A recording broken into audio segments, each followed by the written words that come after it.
مسلمانوں کو ہمیشہ تکلیف پہنچانے کی فراق میں لگا رہتے تھے۔ اللہ کے نبی صلی اللہ علیہ وسلم دعا کیا کرتے تھے، ترمذی کی روایت ہے، اللہ کے نبی صلی اللہ علیہ وسلم فرماتے ہیں، دعا کر رہے ہیں، اللہم اعز الاسلام، اے اللہ تو اسلام کو غالب کر دے، اے اللہ تو اسلام کو تقویت پہنچا دے، اے اللہ اسلام کو غالب کر دے، بِأَحَبِّ هَذَا الرَّجُلَيْنِ إِلَيْكَ، ان دو آدمی میں جو سب سے زیادہ تیرے نزدیک محبوب ہو اس کے ذریعہ اسلام کو غالب کر دے۔ دو آدمی جانتے کون ہیں؟ اللہ کے نبی صلی اللہ علیہ وسلم نے اللہ تبارک و تعالیٰ سے دعا کیا، اے اللہ تو اسلام کو غالب کر دے ان دو آدمیوں کے ذریعہ، بِأَحَبِّ هَذَا الرَّجُلَيْنِ إِلَيْكَ، ان دو آدمیوں میں سے جو سب سے نزدیک، جو محبوب ہے تیرے نزدیک، اس کے ذریعہ تو اسلام کو غالب کر دے۔ ایک بِأَبِي جَہَلٍ، ایک ابو جہل کے ذریعہ، یا او عمر بن الخطاب، یا عمر بن خطاب رضی اللہ عنہ کے ذریعہ اسلام کو غالب کر دے۔ اللہ کے نبی صلی اللہ علیہ وسلم نے یہ دعا کیا۔ میرے بھائیوں، عمر رضی اللہ عنہ بہت ہی زیادہ طاقتور تھے، اس لیے اللہ کے نبی صلی اللہ علیہ وسلم نے یہ دعا فرمایا کہ اگر عمر اسلام قبول کر لیتا ہے تو اسلام کو اس کے ذریعے سے تقویت مل جائے گی، اسلام کو قوت مل جائے گی۔ اللہ کے نبی نے دعا کیا، لیکن اس سے پہلے عمر رضی اللہ عنہ نے سوچا کہ دن بدن اسلام پھیلتا ہی جا رہا ہے اور اس کی جڑ بس محمد صلی اللہ علیہ وسلم میں، اگر ان کا خاتمہ ہو جائے تو یہ جھگڑا ہی مٹ جائے گا، نہ رہے بانس نہ باجے بانسری۔ غصے میں آ کر کے تلوار لے کر نکل جاتے ہیں، راستے میں ایک شخص سے ملاقات ہو جاتی ہے، پوچھنے لگے عمر کہاں کا ارادہ ہے؟ بہت غصے میں لگ رہے ہو، کہاں جا رہے ہو؟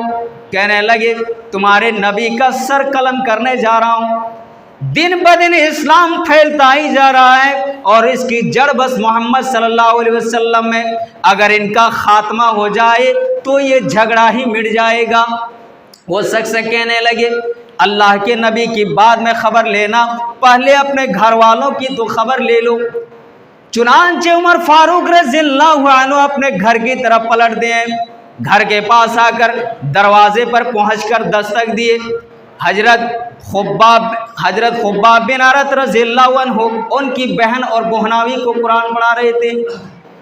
جیسے ہی عمر کی آواز سنتے ہیں، پڑھانے والے خباب بن عرت رضی اللہ عنہ گھر کے اندر داخل ہو گئے کہ امیر المومنین آ چکے ہیں، عمر فاروق آ چکے ہیں، اگر وہ قرآن پڑھتے ہوئے سن لیا تو پھر ہم لوگوں کی خیر ہی نہیں ہے۔ جو قرآن پڑھا رہے تھے خباب بن عرت رضی اللہ عنہ، جو قرآن پڑھا رہے تھے، وہ گھر کے اندر داخل ہو گئے، چھپ گئے گھر میں جا کر۔ عمر فاروق رضی اللہ عنہ دروازہ کھولتے ہیں، پوچھا کیا پڑھ رہی تھی؟ کہا کچھ نہیں، ہم کچھ نہیں پڑھ رہے تھے۔ عمر فاروق رضی اللہ عنہ نے کہا کہ نہیں کچھ تو آواز آ رہی تھی، بتاؤ تم لوگ کیا پڑھ رہے تھے؟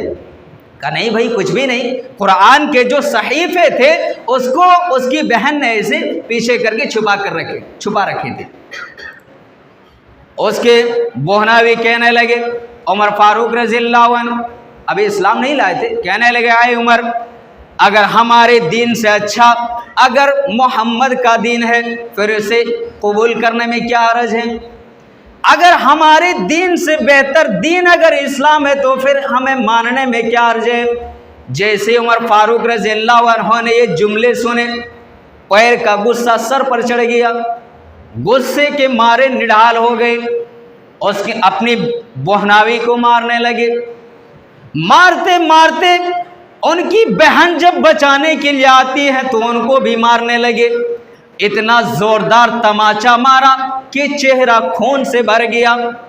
اتنے میں ان کی بہن روبدار آواز میں کہتی ہے عمر تجھے تلوار چلانے کا بڑا شوق ہے، اٹھاؤ تلوار اور ہماری گردن اڑا دو، لیکن جس اسلام سے میں جڑ چکی ہوں، جس اسلام کو میں قبول کر چکی ہوں، وہ اسلام اب ہمارے دل سے نہیں نکل سکتا۔ اشہد اللہ الہ الا اللہ واشہد ان محمد عبدہ ورسولہ۔ میں گواہی دیتا ہوں کہ اللہ کے علاوہ اس دنیا کے اندر کوئی دوسرا معبود ہے ہی نہیں، اور محمد اللہ کے بندے اس کے رسول ہیں۔ جب محمد نے جب عمر رضی اللہ عنہ نے جب یہ بے خوفی کی آواز سنی کہ میری بہن تو ڈر ہی نہیں رہی ہے، اتنے روبدار آواز میں کہہ رہی ہے کہ عمر تجھے تلوار چلانے کا بڑا شوق ہے، اٹھائیے تلوار اور ہماری گردن کو اڑا دیجئے، لیکن جس اسلام سے میں جڑ چکی ہوں وہ اسلام اب ہمارے دل سے نہیں نکل سکتا۔ عمر رضی اللہ عنہ نے کہا کہ آخر یار یہ کون سی کتاب ہے جو ان دونوں کے اندر اتنا طاقت بھر دیا ہے، اتنی ہمت پیدا کر دی ہے کہ آخر یہ کون سی کتاب ہے؟ کہ دکھاؤ یہ قرآن، دکھاؤ تم لوگ کیا پڑھ رہی تھی۔ اس کی بہن کہتی ہے ابھی تم اس قرآن کو نہیں چھو سکتے ہو، تم ناپاک ہو، اور ناپاک آدمی اس قرآن کو نہیں چھو سکتے ہیں۔ اگر تمہیں پڑھنا ہے، اگر تم سمجھنا چاہتے ہو تو پھر غسل کر کے آؤ اور اس قرآن کو پڑھو۔ چنانچہ عمر فاروق رضی اللہ عنہ غسل کر کے آتے ہیں، عربی پڑھنا جانتے ہی تھے، کچھ ہی آیت پڑھے اور ان کی دل کی دنیا ہی بدل گئی۔ کہنے لگے مجھے اللہ کے نبی صلی اللہ علیہ وسلم کا پتہ دو، مجھے محمد الرسول اللہ کا پتہ بتا دو تاکہ میں اسلام قبول کر لوں۔ ابھی تک جو شخص گھر میں چھپے ہوئے ہیں، جو قرآن پڑھا رہے تھے، وہ فوراً گھر کے باہر آ گئے۔ کہا امیر المومنین چلیے میں آپ کو لے کر چلتا ہوں۔ کہا ابھی تک تم کہاں تھے بھائی؟ ابھی تک کہاں تھے جب میں ان کو مار رہا تھا تب؟ کہا میں تو ڈر کے مارے اندر میں چھپا ہوا تھا، میں قرآن پڑھانے والا تو میں ہی ہوں، اگر کہیں آپ کو پتہ چل جاتا کہ میں ہی قرآن پڑھانے والا ان لوگوں کو ہوں تب تو مجھے اور زیادہ پٹائی پڑتی، اس ڈر سے میں گھر میں چھپ گیا تھا۔ اب اگر مجھے یہ پتہ چل گیا کہ آپ بھی اسلام قبول کرنا چاہتے ہیں، اگر آپ بھی اسلام لانا چاہتے ہیں تو چلیے میں اللہ کے نبی کے پاس آپ کو لے کر چلتا ہوں۔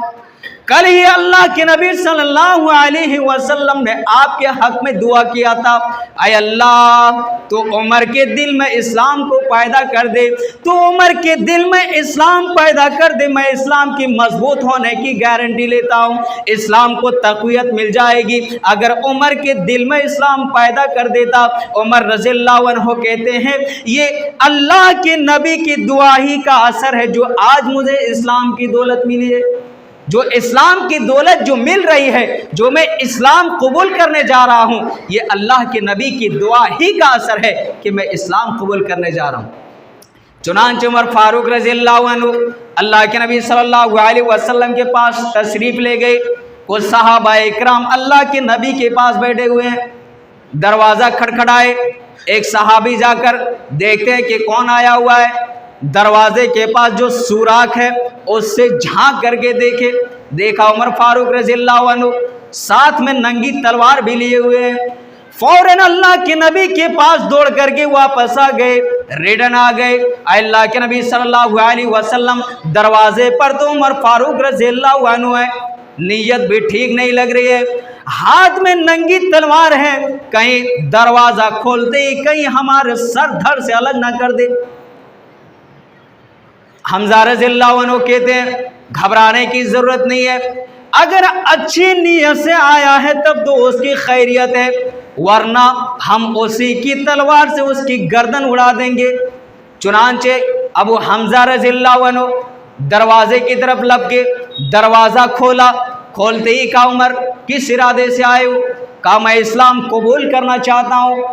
اللہ کے نبی صلی اللہ علیہ وسلم کے بارگاہ میں حاضر ہوئے اور اشہد ان لا الہ الا اللہ واشہد ان محمد عبدہ ورسولہ کا کلمہ پڑھ کر کے اسلام قبول کر لیا۔ میرے بھائیوں، یہ حضرت عمر رضی اللہ عنہ کا اسلام لانے کا واقعہ ہے۔ حضرت عمر رضی اللہ عنہ بڑے سخت مزاج کے تھے، جب سے وہ اسلام قبول کیے، جب اسلام نہیں لائے تھے اس سے پہلے بھی سخت مزاج کے تھے، اور جب اسلام لا چکے اب وہ کافروں کے لیے خطرہ بن گیا۔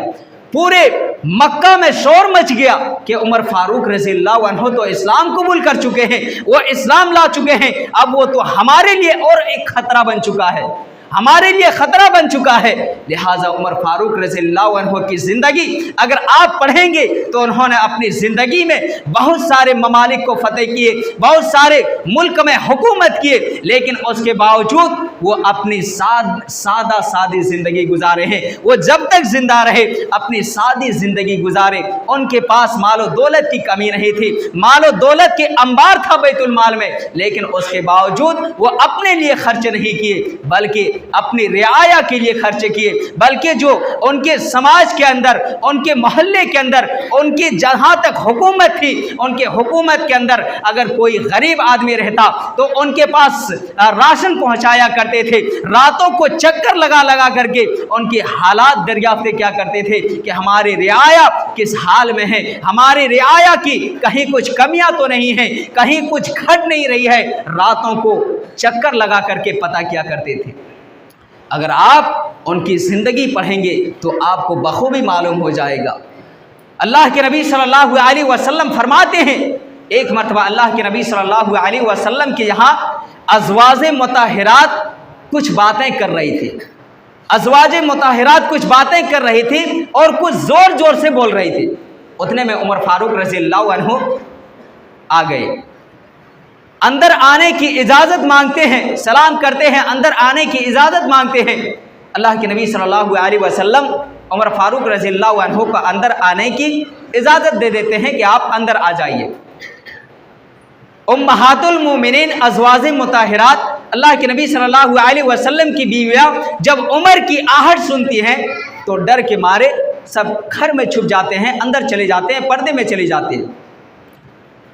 اللہ کے نبی صلی اللہ علیہ وسلم ہنسنے لگے، اللہ کے نبی صلی اللہ علیہ وسلم ہنسنے لگے۔ عمر رضی اللہ عنہ پوچھتے ہیں، اللہ کے نبی کیا بات ہے، آپ کیوں ہنس رہے؟ کہا امیر المومنین میں یہ سوچ کر کے ہنس رہا ہوں کہ ابھی تھوڑی دیر پہلے جب تک آپ تشریف نہیں لائے تھے ہماری بیویاں مجھ سے تھوڑی تیز تیز کر کے باتیں کر رہی تھی، لیکن جب آپ جیسے ہی گھر میں تشریف لائے وہ تو ساری چھپ گئی۔ عمر فاروق رضی اللہ عنہ کہتے ہیں، اے اپنے جانوں پر ظلم کرنے والیوں، اے نبی کی بیویوں، اے امہات المومنین، اللہ تبارک و تعالیٰ سے خوف کرو، تم لوگ مجھ سے ڈر رہی ہو جبکہ رسول اللہ صلی اللہ علیہ وسلم سے ڈرنا چاہیے۔ تم لوگ مجھ سے ڈر رہی ہو جبکہ رسول اللہ صلی اللہ علیہ وسلم سے ڈرنا چاہیے، تم لوگ مجھ سے کیوں ڈر رہی ہے؟ کہا امیر المومنین میں اللہ کے نبی صلی اللہ علیہ وسلم سے زیادہ ہم تم سے ڈرتے ہیں، اس لیے کہ آپ اللہ کے نبی صلی اللہ علیہ وسلم سے کہیں زیادہ مزاج کے سخت ہیں، بہت سخت مزاج کے ہیں، اس لیے ہم رسول اللہ صلی اللہ علیہ وسلم سے زیادہ آپ سے ڈرتے ہیں۔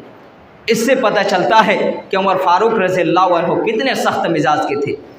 اللہ کے نبی صلی اللہ علیہ وسلم فرماتے ہیں کہ جس راستے سے عمر فاروق رضی اللہ عنہ گزرا کرتے تھے، اللہ کے نبی قسم کھا کر کہتے ہیں والذی نفسی بیدہ، قسم ہے اس ذات کی جس کے ہاتھ میں میری جان ہے، جس راستے سے عمر رضی اللہ عنہ گزرتے تھے، جس راستے سے عمر رضی اللہ عنہ سفر کیا کرتے تھے، شیطان اس راستے کو بدل دیا کرتے تھے۔ اگر اس راستے میں شیطان جا رہے ہیں اور عمر فاروق رضی اللہ عنہ کا گزر اس راستے سے ہو جاتا تھا تو شیطان بھی اپنے راستے کو بدل دیا کرتے تھے۔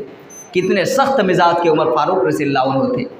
عمر فاروق رضی اللہ عنہ نے دعا کیا تھا، اگر آپ ان کی سیرت پڑھیں گے، اگر آپ ان کی زندگی کے بارے میں آپ پڑھو گے تو آپ کو بخوبی معلوم ہو جائے گا کہ وہ صحیح اور غلط چیزوں کے درمیان کس طریقے سے فرق کیا کرتے تھے۔ عمر فاروق کا نام کیا تھا؟ نام عمر، باپ کا نام، ابو کا نام خطاب، دادا کا نام نفیل، قریش خاندان سے تعلق رکھنے والے تھے، اس لیے ان کو قریشی بھی کہا جاتا۔ یہ تو ان کی کنیت ہو گئی، لیکن لقب یہ جو فاروق جو لقب پڑا ہے یہ صحیح اور غلط چیزوں کے درمیان فرق کرنے کے لیے ان کا لقب ہی پڑ گیا عمر فاروق۔ فاروق کا مطلب ہوتا ہے فرق کرنے والا، یعنی صحیح اور غلط چیزوں کے درمیان فرق کرنے والا۔ ایک مرتبہ عہد نبوی میں ایک مسلمان اور ایک یہودی کے درمیان جھگڑے کو معاملہ لے کر آ گیا۔ زمین کے ایک ٹکڑے کے بارے میں یہودی حق پر تھا، زمین کا اصل حقدار وہی تھا، اسی لیے اللہ کے نبی صلی اللہ علیہ وسلم نے اس یہودی کے حق میں فیصلہ سنا دیا۔ اب مسلمان کو یہ بات بہت بری لگی، کہ یار ہم اللہ کے نبی صلی اللہ علیہ وسلم کے پاس زمین کے معاملے، زمین کے کسی جھگڑے کے بارے میں لے کر کے آئے ہیں تاکہ وہ ہمارے حق میں فیصلہ سنائے، اور یہ تو یہودی کے حق میں فیصلہ سنا دیا۔ چنانچہ اس شخص نے اس فیصلے کو ماننے سے انکار کر دیا اور اس فیصلے کو حضرت عمر بن خطاب رضی اللہ عنہ کے پاس لے گیا اور کہنے لگے امیر المومنین رضی اللہ عنہ آپ اس جھگڑے کا فیصلہ کر دیجئے۔ اللہ کے نبی صلی اللہ علیہ وسلم نے اس یہودی کے حق میں فیصلہ سنا دیا ہے۔ کہنے لگے کہ اللہ کے نبی صلی اللہ علیہ وسلم نے اس معاملات کو حل کر چکا ہے، کیا اس کے بارے میں فیصلہ سنا چکا ہے؟ کہنے لگے ہاں، اللہ کے نبی نے اس کا فیصلہ سنا چکا ہے اور اس یہودی کے حق میں فیصلہ بھی دے دیا ہے۔ میں چاہتا ہوں کہ آپ اس جھگڑے کا فیصلہ کر دیں۔ وہ مسلمان یہ سمجھتے تھے کہ ہم مسلمان ہیں اور امیر المومنین عمر فاروق رضی اللہ عنہ بھی مسلمان ہیں، وہ میرے حق میں فیصلہ کر دیں گے، لہذا اس فیصلے کو لے کر چلے گئے۔ کہا امیر المومنین اس یہودی کے حق میں اللہ کے نبی نے فیصلہ سنا دیا ہے۔ عمر فاروق رضی اللہ عنہ فرماتے ہیں کہ ٹھہرو، میں بھی فیصلہ کر دیتا ہوں، اور وہ گھر کے اندر تشریف لے گئے، وہاں سے ننگی تلوار لے کر نکلے اور اس مسلمان کو قتل کر دیا، مسلمان کی گردن مار دی اور فرمایا ھذا قضا من لم یرضی بقضاء رسول اللہ صلی اللہ علیہ وسلم، یہ اس شخص کا فیصلہ ہے جو اللہ اس کے رسول کے فیصلے سے راضی نہ ہو۔ دیکھ رہے ہیں، صرف ایک فیصلے سے انکار کیا تھا کہ ہم اس فیصلے کو نہیں مانتے ہیں، ہم آپ کے دربار میں اس فیصلے کو لے کر کے آئے ہیں تاکہ آپ اس کا فیصلہ کر دیجئے۔ وہ مسلمان یہ سمجھتے تھے کہ مسلمان ہو کر کے عمر فاروق رضی اللہ عنہ میرے حق میں فیصلہ کر دیں گے، لیکن عمر فاروق رضی اللہ عنہ کیا کرتے ہیں، اس مسلمان کی گردن مار دی اور فرمایا ھذا قضا من لم یرض بقضاء رسول اللہ صلی اللہ علیہ وسلم، یہ اس شخص کا فیصلہ ہے جو اللہ اس کے رسول کے فیصلے سے راضی نہ ہو۔ مدینہ میں شور ہو گیا، مشہور ہو گیا کہ عمر فاروق رضی اللہ عنہ نے ایک مسلمان کو قتل کر دیا ہے۔ پھر قرآن کی آیت نازل ہوئی، اللہ تبارک و تعالی فرماتا ہے فلا وربک لا یؤمنوا حتی یحکموک فیما شجر بینہم ثم لا یجدوا فی انفسہم حرجا مما قضیت ویسلموا تسلیما۔ اے نبی، قسم ہے تیرے پروردگار کی، یہ لوگ اس وقت تک مومن نہیں ہو سکتے جب تک کہ وہ اپنے تمام جھگڑوں کا فیصلہ تم سے نہ کرائے، اور فیصلہ کرا لینے کے بعد اپنے دل میں کوئی تنگی نہ محسوس کریں۔ یعنی ہمارے سپورٹ میں فیصلہ ہوا تو بھی ٹھیک ہے، ہمارے سپورٹ میں فیصلہ نہیں ہوا تو بھی ٹھیک ہے، دل میں کوئی تنگی نہیں رکھنی چاہیے، دل میں کوئی کینہ کپٹ نہیں رکھنی چاہیے۔ اگر وہ ہمارے حق میں فیصلہ ہو جاتا ہے ہم بہت خوش ہو جاتے ہیں، اگر ہمارے حق میں فیصلہ نہیں ہو جاتا ہے تو نہیں ہوتا ہے تب ہم مایوس ہو جاتے ہیں، لیکن اللہ تبارک و تعالیٰ فرماتا ہے کوئی بھی شخص اس وقت تک مومن نہیں ہو سکتا جب تک کہ وہ اپنے تمام جھگڑوں کا فیصلہ تم سے نہ کرائے، اور فیصلہ کرا لینے کے بعد دل میں کوئی تنگی بھی نہ ہو، کوئی فکر بھی نہ ہو۔ یعنی ہمارے حق میں فیصلہ ہوا تب بھی ٹھیک ہے، ہمارے حق میں فیصلہ نہیں ہوا تب بھی ٹھیک ہے، تو دل میں کوئی تنگی نہیں رکھنی چاہیے۔ میرے بھائیوں، یہ عمر رضی اللہ عنہ کتنے سخت مزاج کے تھے اس سے بھی پتہ چلتا ہے، اس آیت کریمہ سے بھی آپ بخوبی اندازہ لگا سکتے ہیں کہ عمر فاروق رضی اللہ عنہ کتنے سخت مزاج کے تھے۔ اگر آپ عمر فاروق رضی اللہ عنہ کی زندگی کو پڑھیں گے، ویسے ٹائم تو ہو چکا ہے اتنا، اور کچھ آگے تو نہیں کہہ سکتا ہوں، ورنہ آپ کو یہ بھی تھوڑا بتا دیتا کہ عمر فاروق رضی اللہ عنہ نے دعا کیا تھا کہ اللہم ارزقنی شہادتا فی سبیلک، اے اللہ مجھے شہادت کی موت نصیب فرمانا، مجھے اپنے راہ میں شہادت کا درجہ دینا، اے اللہ مجھے شہادت کی موت نصیب فرمانا، وجعل موتی فی بلد رسول اللہ صلی اللہ علیہ وسلم، اور میری موت رسول اللہ صلی اللہ علیہ وسلم کے شہر میں نصیب فرمانا۔ اللہ تبارک و تعالیٰ نے امیر المومنین عمر فاروق رضی اللہ عنہ کی یہ دعا قبول فرمائی، اور وہ شہادت کی موت مرے ہیں، وہ انتقال ہوئے ہیں تو وہ بھی شہادت کی حالت میں انتقال ہوئے ہیں۔ انشاءاللہ اگر موقع ملا تو اگلا جمعہ ان کی شہادت کا واقعہ بیان کروں گا۔ بہرحال آخر میں اللہ تبارک و تعالیٰ سے دعا ہے کہ ہم تمام مسلمانوں کو